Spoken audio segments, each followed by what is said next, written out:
Isn't still logged in. I'm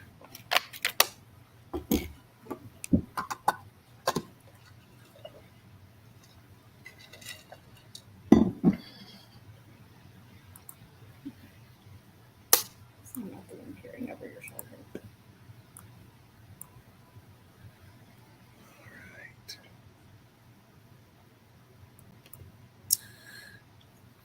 Good afternoon, everyone. I'm Anthony McAdoo, Executive Director of the Western Kentucky University Alumni Association. I'd like to welcome you to our Hilltoppers at Work webinar series.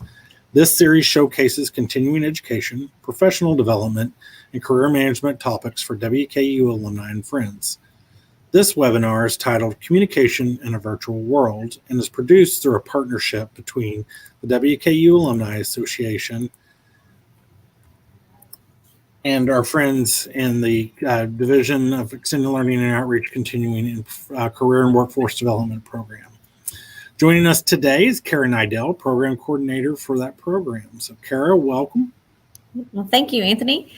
We hope you all enjoy today's session and find it helpful to your own personal and professional development. If you are looking for professional development or non-credit training options for your workforce, please contact the Office of Continuing and Professional Development at our website at wku.edu/CPD for more information. Today, we are pleased to welcome Amy Talicki as our presenter. Amy is a certified trainer with the American Society for Training and Development. She has worked with WKU's Career and Workforce Development team since 2001, providing employee training programs for numerous businesses and industries. In her time with WKU, Amy develops and delivers a wide range of courses, including communications, writing, customer service, leadership, and team development, to name just a few. Without further ado, I'll go ahead and turn the program over to Amy to get started with today's very, very timely topic that we've all lived in the past year, is communicating in a virtual world. Welcome, Amy. Thank you, Kara, and thank you, Anthony. And so I'm pleased to be back here in the final seminar in series that we've done here over the past few months. And so I will just jump right into that content. As Kara alluded, this is something that I feel like we've all had a crash course in here in the past several months. And so even though we are kind of segueing hopefully back to more face-to-face, working back in the office, we certainly do know that even before the pandemic, we were communicating in a virtual world when it just comes to email and texting and all those things. So hopefully, even though, as we said, we're kind of moving back into office and being together more, which is optimal. This is all still very timely stuff that will continue on even as we are working back more in the office face to face. So I'll just share with you what the objectives are for us this afternoon as we walk through this content. I'll be sharing with you 4 components that will help us to enhance all of our virtual communications. We will do a lot of talking about choosing the appropriate communication method for any given situation. So it is certainly not a one-size-fits-all. Depending upon what you're trying to accomplish in your communications should be a real determinant of what modality that you're going to use in order to enhance and make sure that communication is effectively received.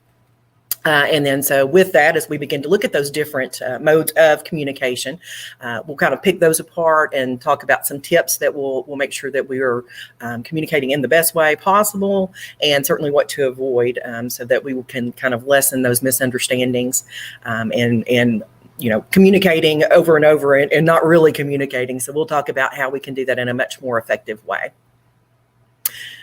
Okay, so I know in previous sessions we've had several here, and I've probably talked about that. As Kara indicated, I've been working with the department here for 20 years, and we do a lot of consulting with different industry, different organizations, depending upon what their needs are for building their teams, for instance, or enhancing communication, or, they'll say, well, we just seem like we're not working as effectively or as productively as we could be. So we'd like to have some soft skill training. And far and away, when we start mining out what's really going on with an organization, a lot of times a client will think it's one thing, but it almost 9 times out of of 10, I would say. It really boils down, when we get down to the bare bones of things, that there is problems with effectively communicating. So it is a hot topic. It comes in a lot of different forms.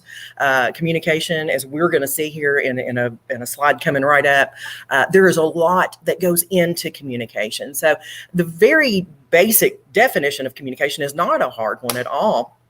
It just simply says here that communication is a process of just simply transferring information from one entity to another. So from one person to another person, or from one person to a group of people. So a person has a message that they want to get across to an audience, whether that's one person or a whole company, for instance. So that sender is going to wrap that information up in some nice little package, and then send that out into the world towards that audience or that receiver there. So it's just really three components here, if we look at this, that really define what communication is. You've got somebody that's wanting to communicate a message some way, and they want that person over on the other side of it to be able to effectively receive that communication in the way that they intended. So super simple. You look at that model, sure, everybody can perfectly understand that. So then why in the world is communication kind of far and away the most difficult thing that we do when it comes to working on a team, or working within a company, or, living at home with some people? Why is communication so difficult if this model is just this three-step process? So if we look at our next slide, now we can see. So that those three components that we looked, those simple components that you saw on the previous slide, there are a lot of kind of sub-components to each one of those that we have to take into account as well. So if you look at this at the top one there, where it says encoding the message, of course, whoever is going to encode the message is whoever is sending that message out. They have some information that they want to impart to someone else. And so that person who's putting that message together, if you notice there, look at all of the things that are filters, that everything that they are going to say or they're going to write goes through the filters that this person just comes with, right? So that's that person's age, how old they are. We've all heard over and over, and we did do a webinar on generations in the workplace, and we talked about just kind of how when you arrived here on earth and when you grew up really impacted how you communicate. So we've heard over and over always about the communication generation gap, and there's a reason for that, because when we were different ages, those don't line up. Then there can be a communication gap there where we're really not completely understanding each other. So our ethnicity, our race, that's another subcomponent of that sender that is going to flavor or filter into the way that person communicates. Your culture, where you were brought up, your gender also impacts how we communicate. And then you can see the list goes on and on there. Your own internal dialogue, the assumptions that you're making, your values, your beliefs. Last month, we talked about the DISC profile. If you were in on that one, then you learned also too that really your personality style, your behavioral style really does impact how you communicate. Some people are going to be much more verbal than others. Some people are going to be much more reserved than others. So that personality preference there, another filter that's going to go through. And so there's a lot of things that go into that person putting that message together. Then if you go over here, I'm going to kind of skip that second one for just a moment. That decoding the message. So notice this is the audience. This is going to be the recipient.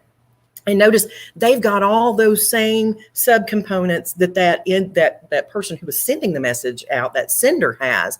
But listen, they're not going to line up. And so when they don't line up, then there's going to be more of a chance for perhaps miscommunication. So again, that person's they're going to have their age, they're going to have the culture that they were brought up in, they're going to have their own personality preference, they're going to have their gender and their own internal dialogue. So these things do not match up. And then of course the message itself, we have to think about how is that being delivered. So what's the mode of communication? Am I speaking to that person face to face? Is it a phone call? Is it an email, something written, a memo or whatever? And then is that message, has it been delivered, or is it being delivered in a way that's clear and organized, that's of interest to the person who's going to be receiving that? Is it specific? Is it hitting that target audience so it's not talking over that person's head, but it's not talking down to them as well? So just how that message is delivered. So it's no wonder that communication just is a struggle in the best of times when we do have face-to-face communication, because as you can see, these filters, they're not going to line up. So again, you've got that, we talked the age one, I think is an easy one to talk about. So I have children now who are young adults, 19 and 22. And if you've been around young adults, and I think this has always been true, my parents probably said the same thing about me, they just have some different words for things that I'd never heard of. It's like they kind of have their own language. And of course, that is part and parcel, I'm sure, of growing up in in the technology-driven culture that they have been, where they've, text language and all of these different things. It certainly does impact how we communicate. So a lot of times I'll say, I don't even know what that word means. You're going to have to explain it, to the 50-year-old woman here. I have not learned this particular language. So that's a big one.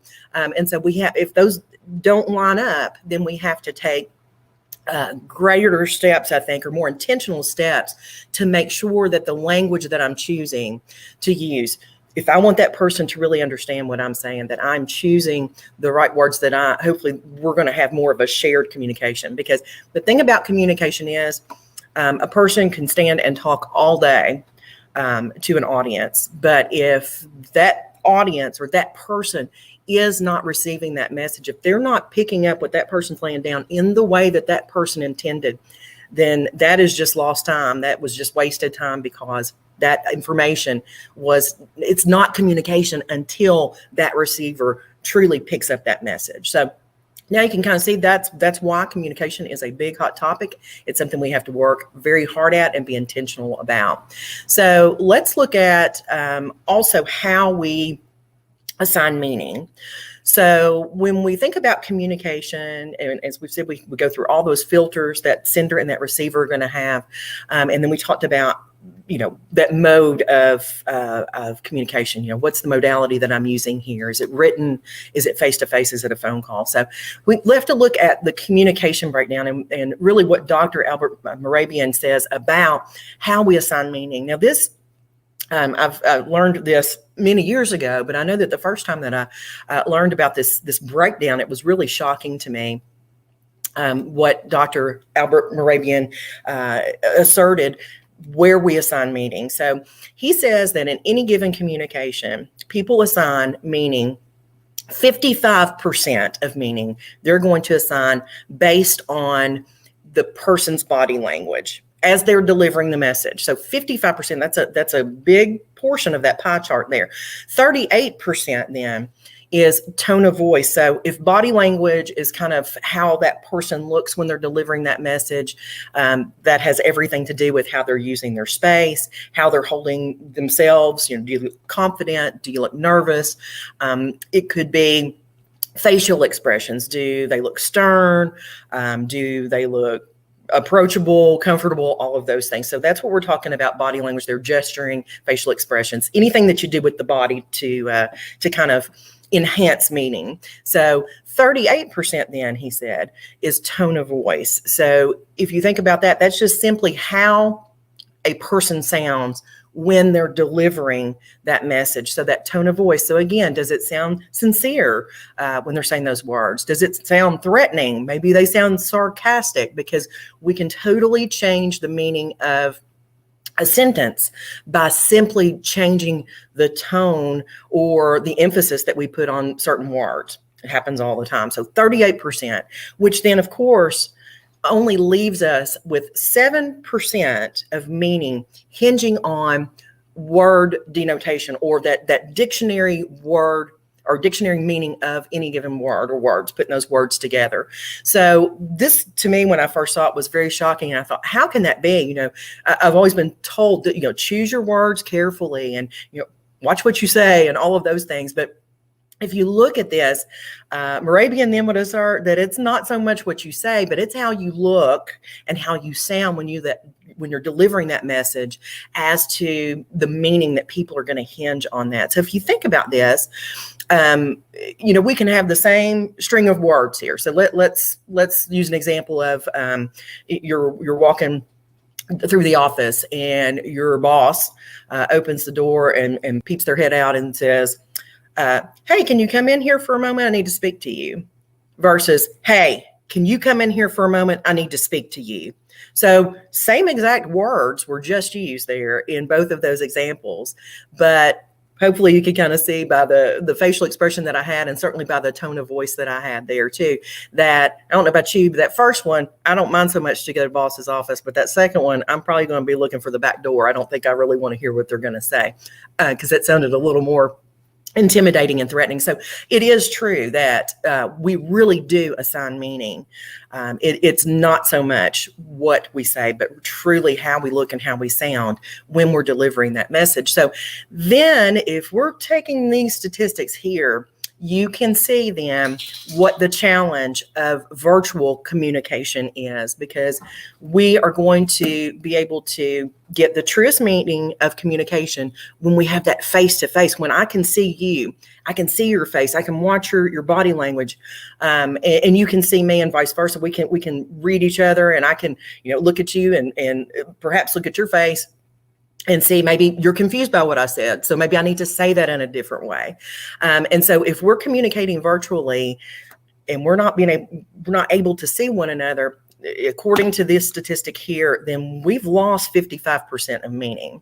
Now, tone of voice, of course, we can create tone of voice. Tone of voice, if we're talking on the telephone, we still have that. We don't have the face-to-face with the body language, but I can hear a person's tone of voice on the telephone. So that's going to be a little closer to face-to-face and that more enhanced communication. But it's still not as good as being face-to-face where we can kind of have all of those components there for us.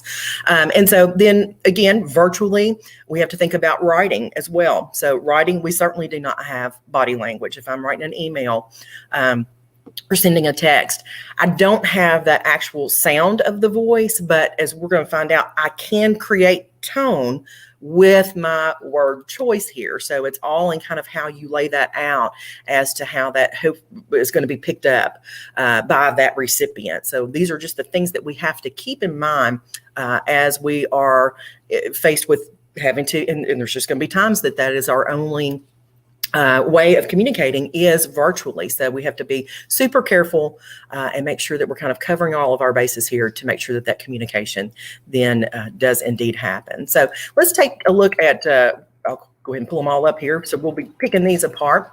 4 components then to enhance those virtual communications. When we don't have that face-to-face, we don't have the benefit of that. What can we do to enhance those virtual communications? So we're going to look at considering purpose and audience. This is huge. No matter if this is just huge in communications in general, but certainly when we're talking about communicating virtually.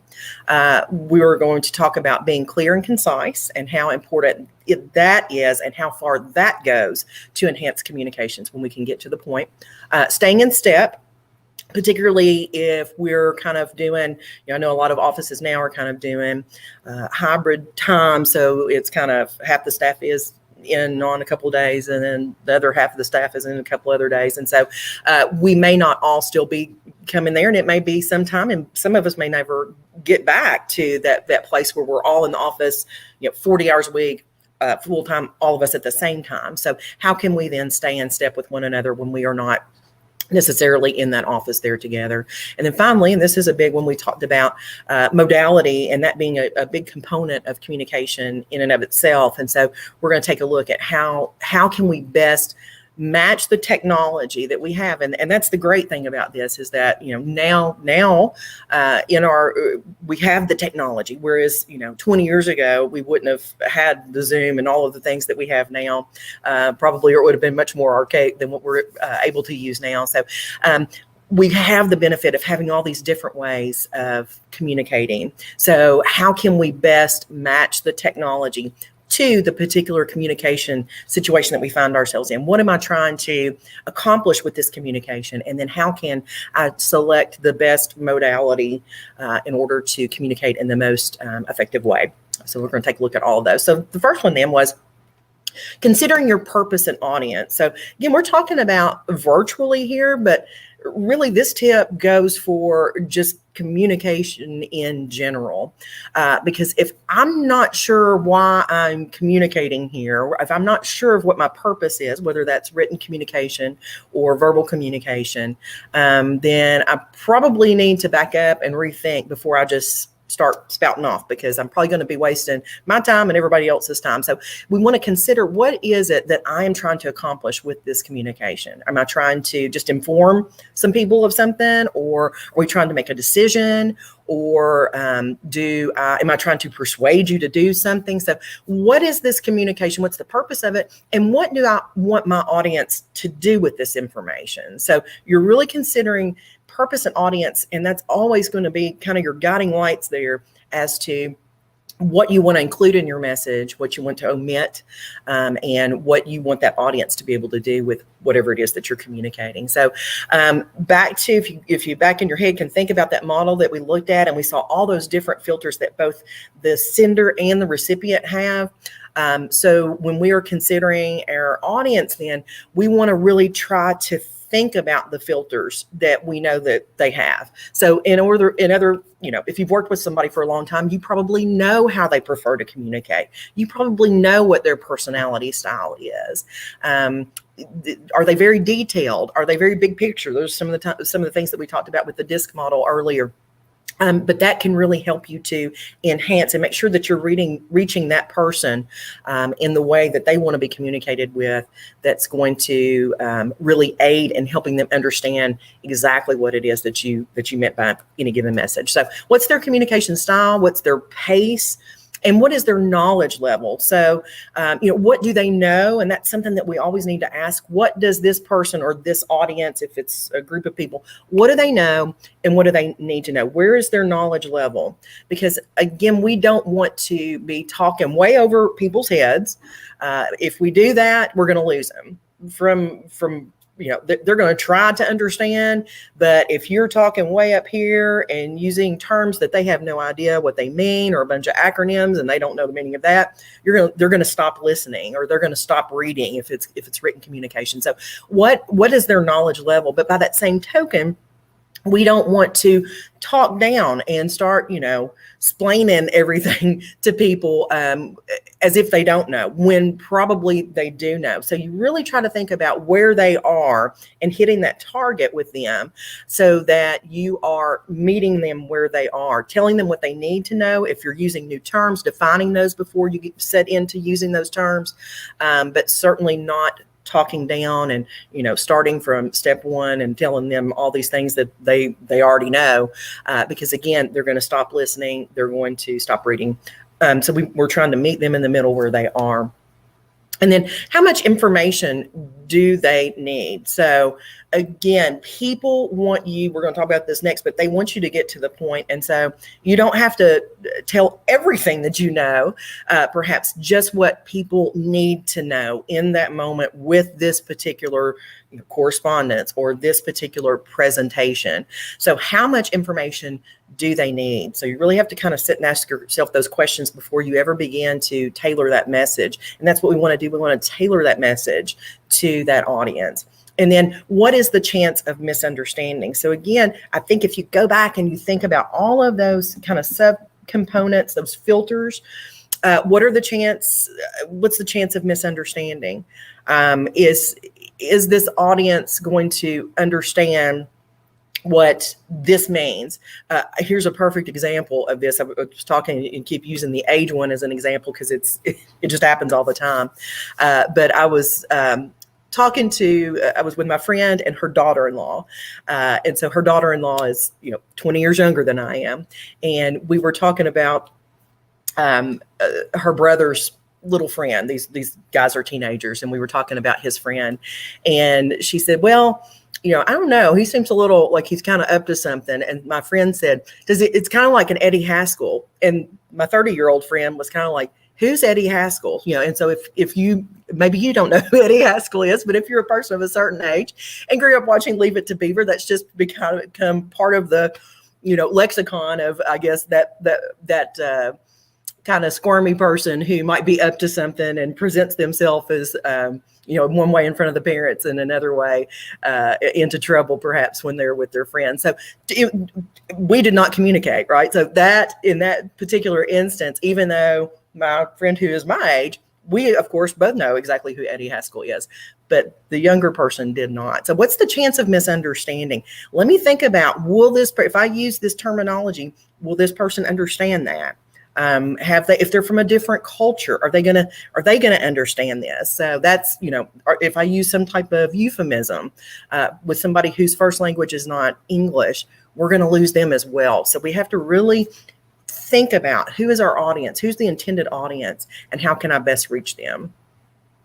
And then finally, what is our relationship like? So if you have a good working relationship, if it's somebody that you've worked with for a really long time, chances are communication is going to be a little bit easier. You know them. You kind of know how they operate. You get along well with them. You have rapport with them. But just because you've worked with somebody for a really long time doesn't mean that relationship is great. So if there's kind of some underlying things going on there, might this person, just because of our past relationship patterns, might they take this message the wrong way? So you got to really think about how that is going to be received by that person as you go in to begin to tailor that message. Okay, so sometimes, and I'll make mention of this because this is very true. Many times we don't really know our audience. So this might be the first time that you're communicating with somebody. Maybe it's a new client or something like that. So many times we're not going to have the benefit of thinking about all those filters. If we go back and think about the recipient and and what their filters might be, we just don't know. We've not gotten to that level of knowing that person yet. But I can tell you that no matter who your audience is, whether you know them or you don't know them, an audience is always going to have some expectations that are just going to be universal. And I think you would probably agree with this if you think about your own expectations. So the most common expectations with an audience when it comes to communicating, whether that's verbal or written, is that your message will do two things. First of all, that it will get to the point. Okay. We have very busy work lives. If I think about answering emails, they are just, they are just ever present. And so when we are going through those emails, that is something that we appreciate, is that, what's this email? What do I need to do with it? I need to, here's what I need to do so that I can move on and then address the next one. So the most common expectations are that we're going to get to the point. We expect it. Your audience expects it. They appreciate that. Tell me what it is that I need to know, and then let's move on. And then also the second part of that is people expect that your message will be kept as simple as possible.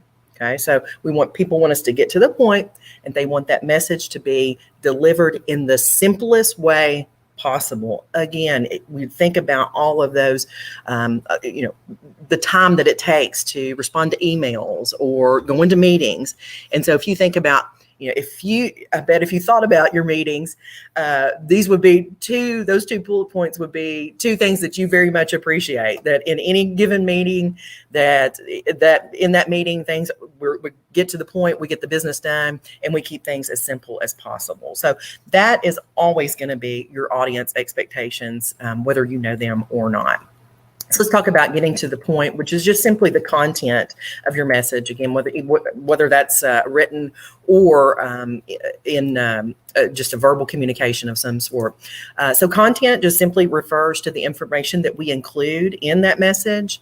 And so when we think about that audience, we consider that audience, that's going to aid us to determine what information we will need to include in this message. So we really can't begin to tailor that message, or we can't really begin to effectively develop that content without first considering who our audience is, if we do have that information.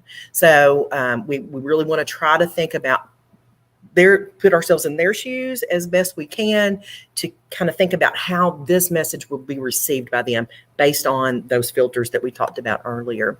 So your goal then, when it comes to getting to the point and content, we've already said that is an expectation no matter who your audience is. Your goal is to include enough information that you're going to keep that audience's interest and attention for the time that you need in order to get that message across, but not so much information that we begin to waste their time and ultimately obscure what your main point was in the first place. So in any type of communication, less really is more here. That old adage, it truly is, because people appreciate when you stop beating around the bush, tell me what it is I need to know, and let me move on with life. So we want to not waste people's time. Certainly we want to make sure that we give them all the information that they need, but we do not want to inundate them with information, because then we're going to lose them and certainly obscure that main point. Okay, so next, let's talk about staying in step as a way to enhance those virtual communications. As we said, we know that we spent a lot of time away from each other, not being able to be face to face, and of course things are kind of moving away from that, thankfully now.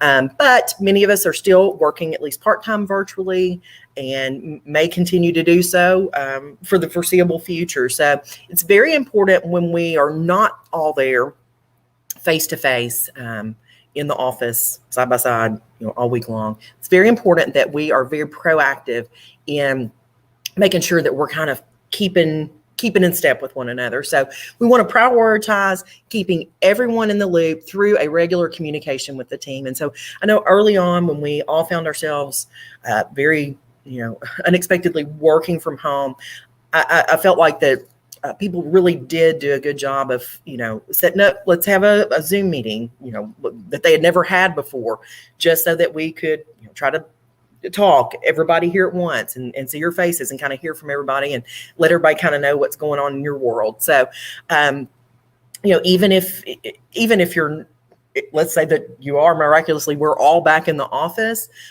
you did this anyway. So make sure that you are still keeping each other in the loop. We may have gotten into that pattern of, working more remotely and away from one another. So, make sure that you're taking those steps to really prioritize keeping everybody in the loop with regular communication. If that's a regular meeting, checking in, maybe some one-on-one meetings as well.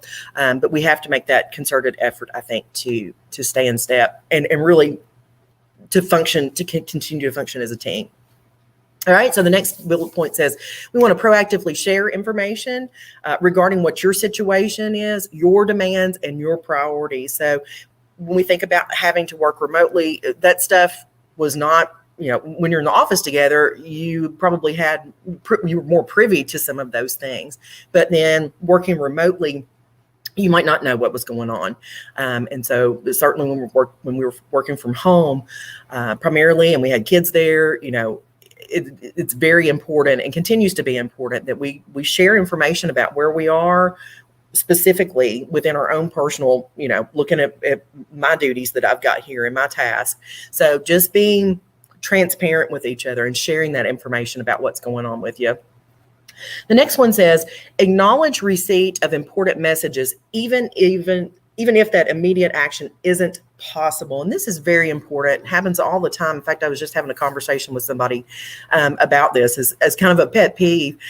So we know, you may get a text and somebody, let's say your boss is asking you to take care of something or answer a question about something, or it's an email. And you may be waiting on this other person to get some numbers before you can address this question that the boss is asking. So instead of just, ignoring that email and waiting until you are able to act on it, if it's very important, and I would dare say, even if it's not, terribly important, do acknowledge that you got that message, because otherwise that person that sent it is going to be like, well, are they just ignoring me? Maybe, have they done it? Have they not?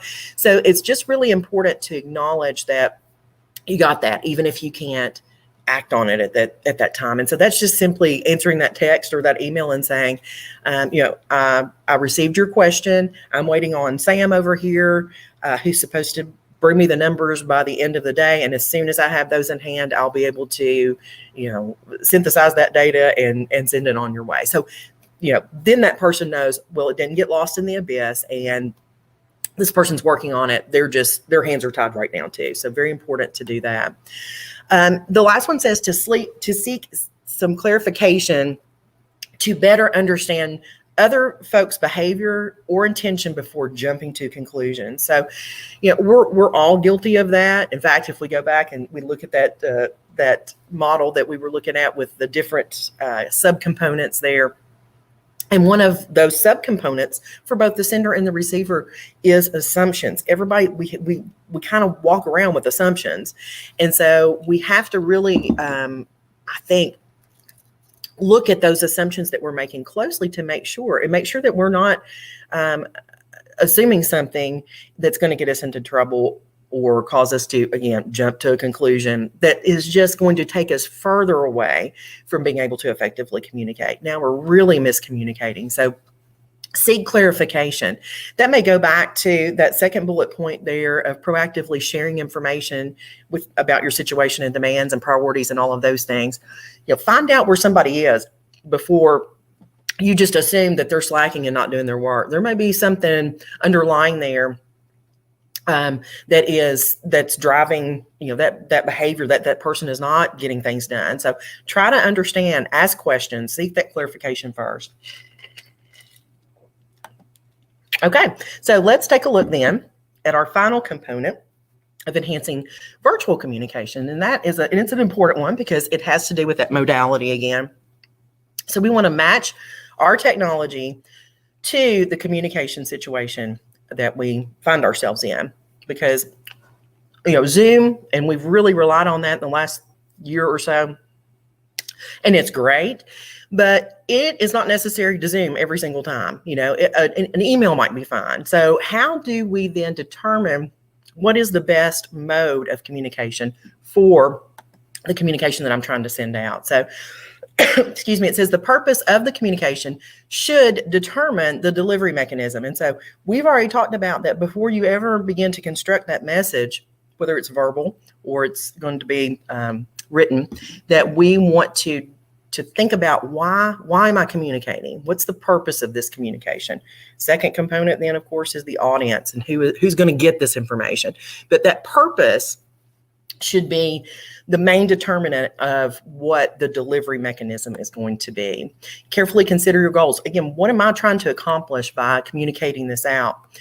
It says next that leaner text-based messages are going to work for pushing information in one direction. So if you're just sharing some information that is straightforward, probably not going to have a lot of questions about it. It's basically just an information dump. Then leaner text-based communication is going to work for that. So that would be an email. That might be a text. It's not necessarily, if you're just pushing that information in one direction, it's not necessary to have a face-to-face meeting or a Zoom meeting, perhaps. So things like that leaner stuff, excuse me, for that one direction type of information, that would be, as we said, just kind of circulating routine information. Not going to have a lot of question or discussion on this. So if it's just routine information, it's fine to just send that out in a text way. If you just want to share an idea, we're just sharing an idea, maybe, talking about different ways of solving a problem, for instance, or, an idea for a picnic or whatever, then that's fine too. If we're collecting simple data, again, if it's simple, then it can remain simple. It can be that text-based communication that's going to work best for us. So there's a meme that says, you weren't in the meeting, and the cat says it should have been an email. And we've all found ourselves in those communication situations where a meeting was called and you went and sat through it. And when it was over, you probably thought to yourself, they could have said all that in an email and I could have read that at my convenience. Sorry about the dog barking. Okay. So next, we want to match tech to communication situation, thinking about then taking that to a richer, if you will, mode of communication. So video conferencing, so those are your Zoom meetings. I'm using Zoom as a very generic term here. I know there could be many different platforms that are being used, but video conferencing, and even a phone call are going to be richer and more interactive. And these methods are going to be better suited to more complex tasks that we're having to do, which require different perspectives. So that's if we're trying to solve a problem, if we're negotiating, if we are making a decision as a team, excuse me, then email is probably not going to be your best mode of communication there, because that's much more of an exchange between people than just that one-way communication that we were talking about. So just a nice rule of thumb is that the more complex a task is that we're trying to achieve, the closer then we should be to in-person communication. If you think back to that pie graph that we looked at, the Moravian model there, and you remember how much 55% is going to be your body language, that 38% is going to be tone of voice. And so when we're trying to negotiate, or it's a kind of a sticky, touchy situation, we're going to be much better served to get that as close to face-to-face. Again, even if that is just a video conference, where I can at least have some benefit of perhaps seeing a facial expression, certainly have that, be privy to that tone of voice that's going to help us as well. Excuse me. So here is just a little matrix here that can help you based on that assertion that, again, the more complex something is, then the more towards face-to-face, in-person communication we want to try to get. So the two things that kind of govern this matrix here are, first of all, a chance of misunderstanding. So thinking about those filters that audience has, what you have, do they line up? Are they very dissimilar? Because if that is the case, then there's going to be a bigger chance of misunderstanding. And then down here, the relationship risk. So what is our relationship like? If we've been working together for years and we get along great, then the relationship risk is going to be very low. We know how that person rolls. If it's precarious for whatever reason, if it's a new relationship, then that's going to be more on that high side there. So if you look there, you're just looking at those things, that chance of misunderstanding. Notice if that's high, if the relationship risk is high. If we go over here and look in that top right-hand corner, yes, in-person is going to be your best bet. If those things are low, you can get back to more of those leaner text-based communications that will suffice there as well. Okay, so let's begin to look then at, sorry about that, why email etiquette is important. So now we're going to kind of pick apart some of the different modalities then, and some tips, what we can do, what not to do to make sure that we are indeed creating the communication and expressing that in the way that we want that recipient to pick it up. So email etiquette is huge because if we think about Moravian's model again, with email, I don't have face-to-face communication. I don't have body language. I don't have that tone of voice, but with email, I can create that tone of voice if I am paying attention to etiquette. So it says we all interact with the printed word as though it has a personality, and that personality is going to make either a positive or a negative impression upon us. Without immediate feedback, your document can easily be misinterpreted by the reader. So it's crucial that you follow those basic rules of etiquette to make sure that we are creating that appropriate tone. So, if I'm delivering a message face-to-face, I can look at that person and probably by reading their facial expression, see whether or not they are understanding. If they look confused or they've kind of got a furrowed brow, I can see that visually and go, all right, I need to say this in a different way. Or I can say, do you have a question about that? I don't have that benefit when it's just me sending that lean text based communication such as email or a text. So if we can kind of follow the basic rules of etiquette, that can help us then to create that tone that we're looking for. So some tips to ensure clarity. Remember, people want us to get to the point and to be clear and as simple as possible. So we want to, first of all, review important messages before we hit that send to make sure that we have truly struck the right tone, the tone that we were aiming for, that the way that we've constructed our words together and put those sentences together is creating that tone that we were looking for. We want to go out of our way to emphasize important information, highlighting parts of the message that are going to require attention. So if, email, we know what that's like. We get them all day long. If you've got important information within that email, and if it's a lengthy email especially, we want to somehow set that apart. Bullet points are great in an email because that's going to help emphasize that information. If we're looking for an answer by the end of the day, something that's going to require attention, then we need to highlight that in some way as well.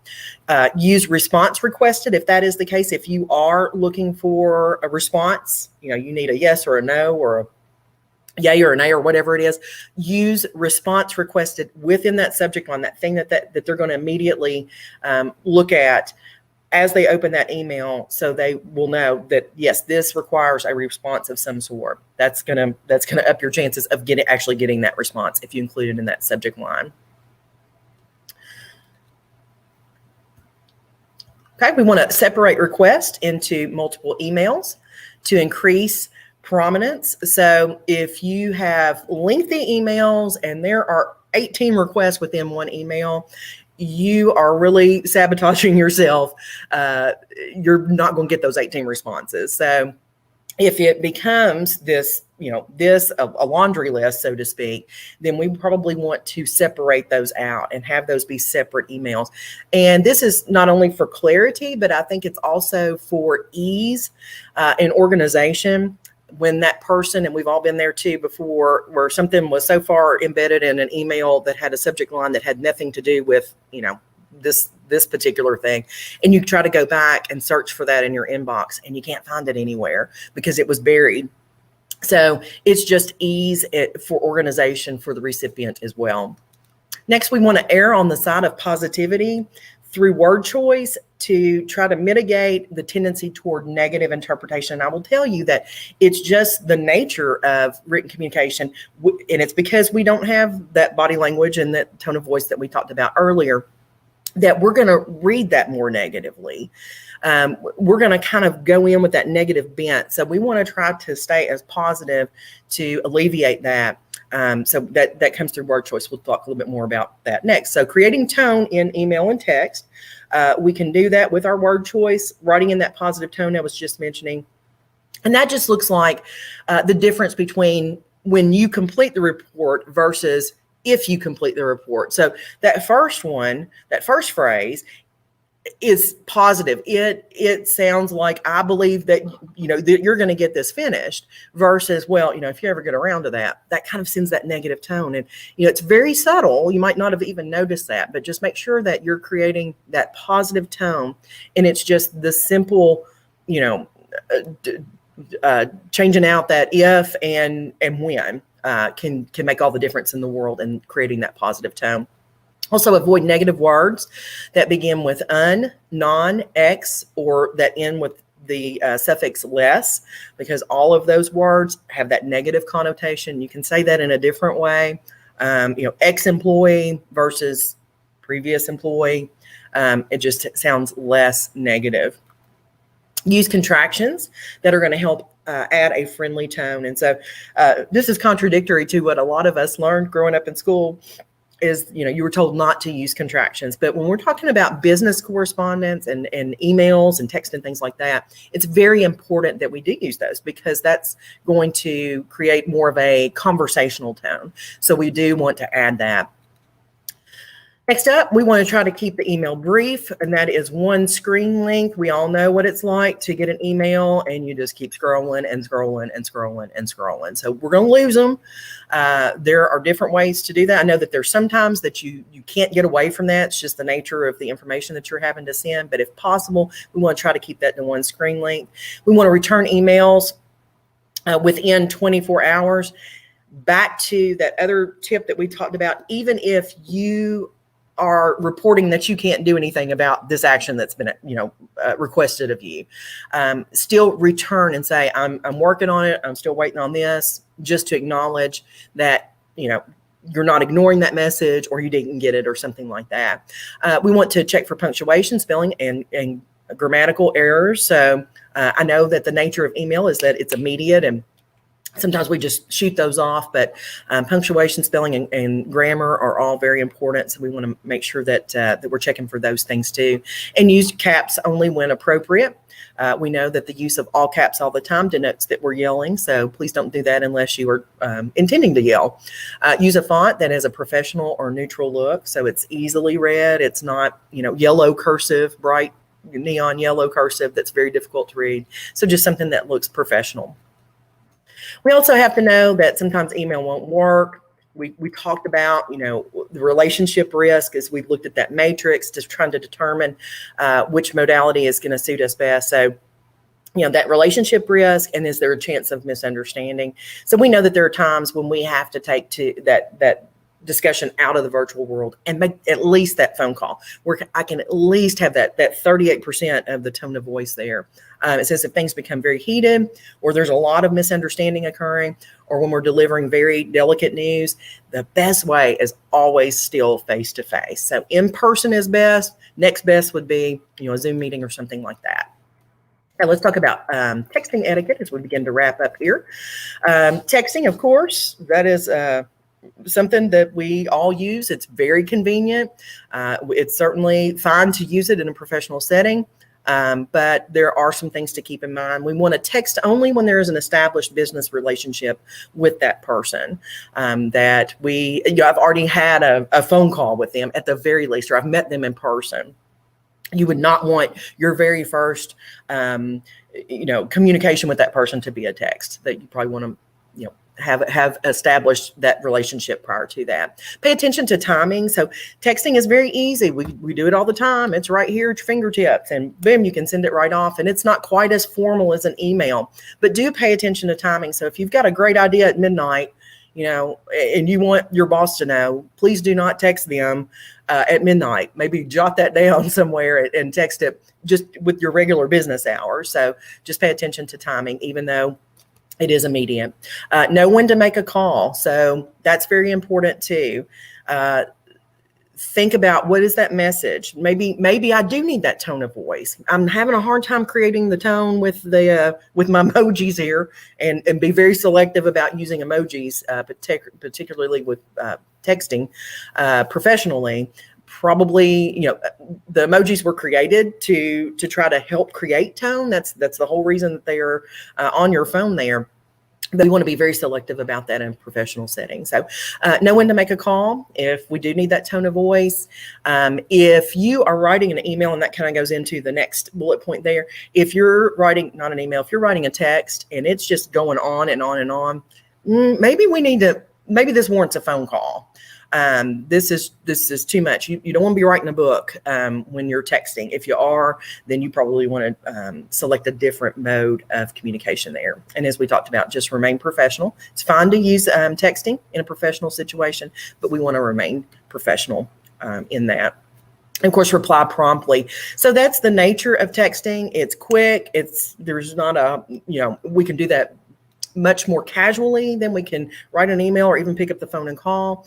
And so it kind of warrants that prompt response. And I think that's why we use it. So we want to reply as promptly as we possibly can. All right. So the good old telephone. Here are some tips about that. Still communicating, of course, in a virtual world. We want to answer within 3 rings. When it rings, be sensitive to the tone of your voice. So, we said now I don't have that face to face. They can't see my facial expression. So that tone of voice becomes even more important than, were you to be able to see them gesturing or see their facial expression. So be very sensitive to the tone of your voice, because they're assigning even more meaning to that tone of voice now, since that's really the only other thing besides the words that they have. Speak clearly.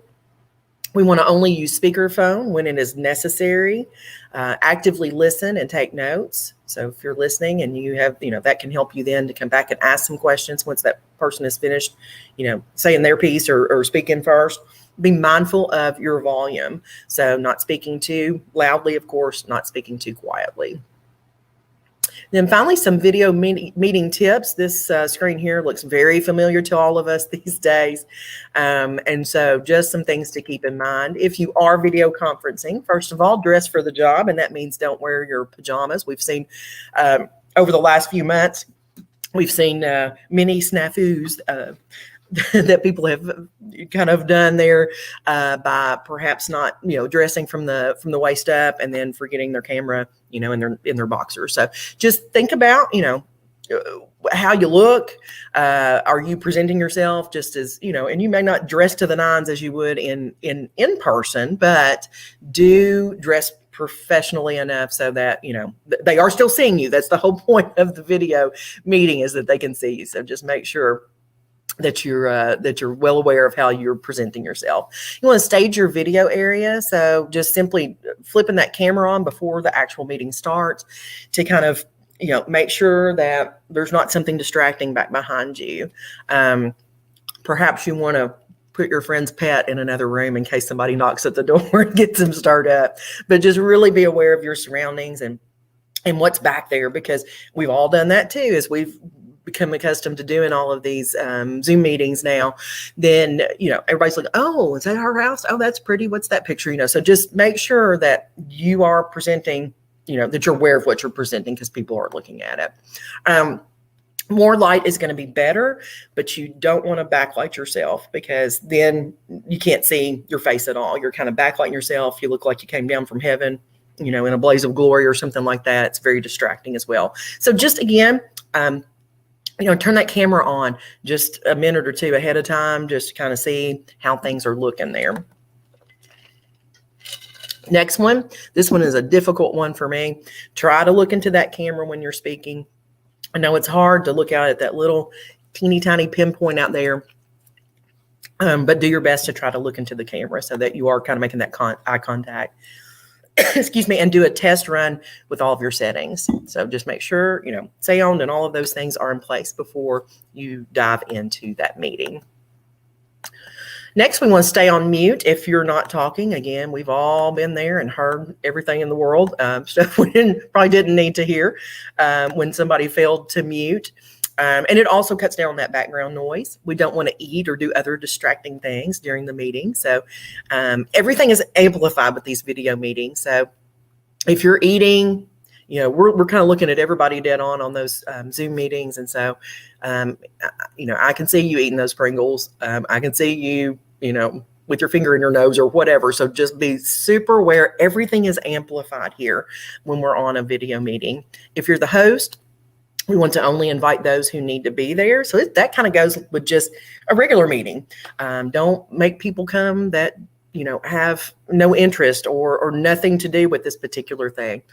Don't have a Zoom meeting just to have a Zoom meeting. If you need to have a meeting, absolutely, but don't do it just for the sake of saying that you had a Zoom meeting. And then make those meetings private. We have dealt with that through this with Zoom meetings. I don't know about why in the world anybody would want to crash a meeting for fun, but just make sure that you're keeping those meetings private so that you're keeping people out who may then wind up being distractions within that meeting as well. All right, so that wraps up my portion of the presentation. And so I'm pulling up a slide here and I'm going to turn it back over.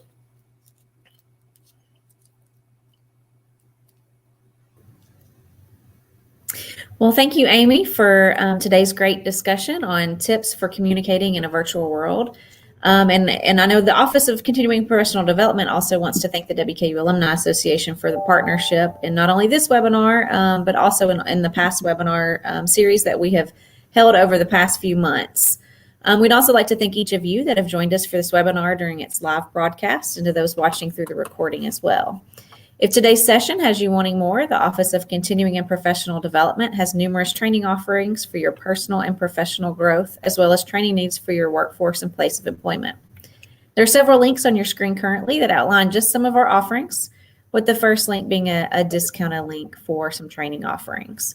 For more information on non-credit professional growth opportunities, you can always contact our office, the Office of Continuing and Professional Development, for more information. Again, I just want to wrap up everyone by saying thank you on behalf of the WKU Alumni Association and also the Office of Continuing and Professional Development for joining us in this Hilltoppers at Work professional development series. Thank you. Thank you.